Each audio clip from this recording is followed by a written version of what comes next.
My wife and I were having dinner with a very notable gentleman I shall leave unnamed, but he says he communicates to more people across television than anybody else in the world on any given day. And I won't say too much more, but we're sitting across the table, and he said he'd just been talking to a Muslim scholar and came away quite impressed with the fact that he had not known that there was really not that much of difference between Islam and Christianity.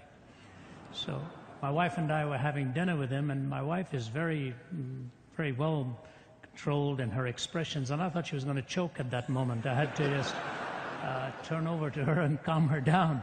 I said, why did you say that? He said, well, you know, he talked about all the points of agreement we have and so on. I said, well, let's go from here. They don't believe we have the Bible, that the New Testament is lost. They don't believe Jesus is the Son of God.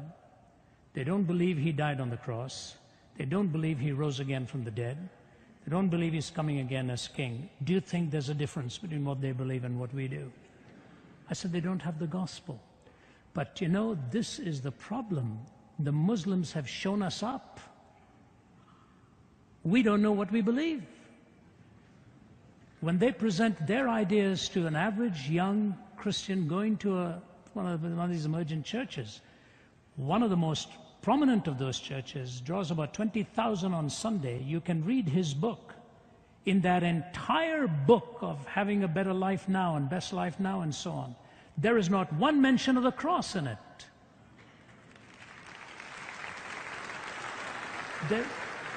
There is no gospel there.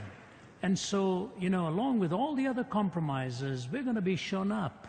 And the whole idea of RC here, you can't show counterfeit if you do not know what the genuine is. And I think that's a big price we are going to pay very dearly as a result of this kind of lack of proper teaching.